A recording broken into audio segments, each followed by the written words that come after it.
Magic drawing with Nira. Magic drawing with Nira. আচ্ছা, প্রথমে যে চিত্রটি আমি আপনাদেরকে দেখাইলাম সেই চিত্রটি কিভাবে খুব সহজে স্টেপ বাই স্টেপ আঁকবেন সেই সিস্টেমটি আমি এখন আপনাদেরকে দেখিয়ে দিব। তাই বলি কোনো প্রকার স্কিপ ছাড়াই সম্পূর্ণ ভিডিওটি দেখুন। আর পাশে যদি একটি পেন্সিল থাকে ও একটি খাতা থাকে তাহলে আমার দেখে দেখে চিত্রটি আঁকা শুরু করেন, দেখবেন আপনি আমার থেকে অনেক সুন্দর আঁকতে পারেন।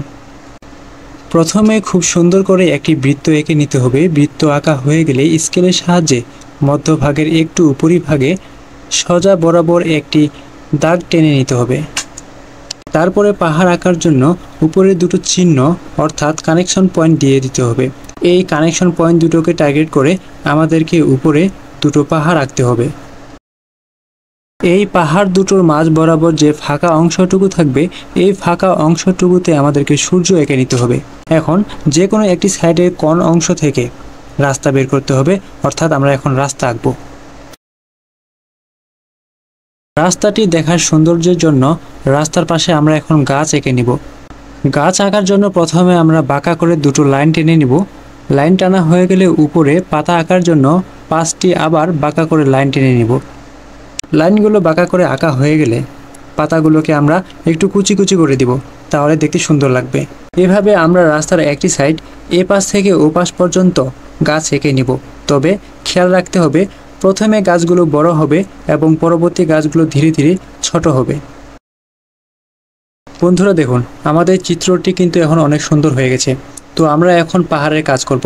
তার জন্য পাহাড়ের মাঝ বরাবর থেকে নিচ পর্যন্ত একটি করে দাগ টেনে নিব এবং পাহাড়টিকে রিয়েলভাবে বোঝার জন্য হালকা হালকা করে দাগ টেনে দিব। এখন আমরা সূর্যের রশ্মিগুলো এঁকে দিব। তবে রশ্মি আঁকার সময় খেয়াল রাখতে হবে একটি দাগ বড় হবে এবং একটি দাগ ছোট হবে। এইভাবে সূর্যের চারপাশে এঁকে দিতে হবে।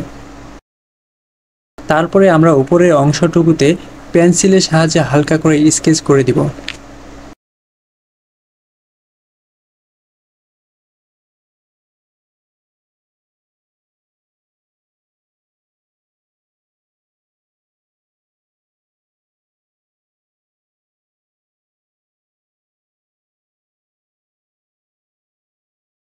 সূর্যের এবং পাহাড়ের উপরের অংশটুকু পেন্সিল স্কেচ করা হয়ে গেলে আমরা এখন পাহাড়ের অংশটুকু পেন্সিল স্কেচ করব।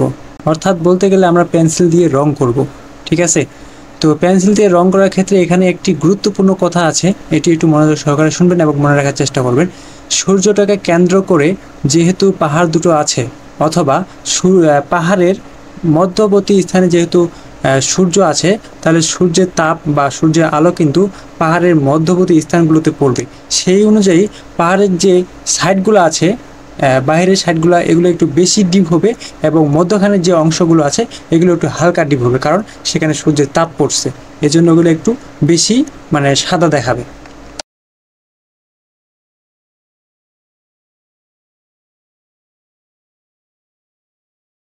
আকাশ, সূর্য ও পাহাড়ের কাজ আমাদের প্রায় শেষ। এখন শুধু বাকি আছে তার নিচের অংশ, বিশাল একটি সাদা অংশ। এটাকে আমরা এখন পেন্সিল স্কেচ করব বা পেন্সিল দিয়ে রং করব। তার সাথে আরও একটি গুরুত্বপূর্ণ কাজ আছে যে রাস্তার সাইডে আমরা গাছগুলো আঁকছিলাম তার ছায়া, গাছের ছায়া আমাদেরকে আঁকতে হবে, তাহলে আরও অনেক সুন্দর লাগবে। তো তার জন্য এই অংশটুকু একটু মনোযোগ সহকারে দেখুন, আশা করি আপনাদের ভালো লাগবে এবং আপনারাও অতি দ্রুত শিখতে পারবেন এবং আঁকতে পারবেন। তবে আমার দীর্ঘ বিশ্বাস আপনারা আমার থেকে অনেক সুন্দর আঁকতে পারেন।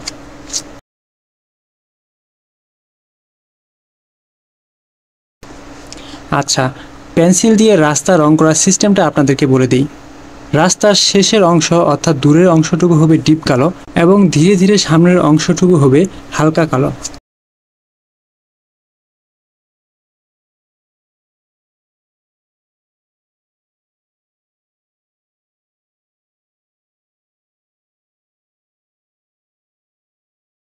তো বন্ধুরা, এই হলো আমাদের চিত্রটির ফাইনাল লুক।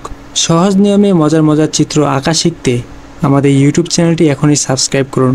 ফেসবুক পেজটি যদি ফলো করা না থাকে তাহলে অতি দ্রুত ফেসবুক পেজটি ফলো করে দিন।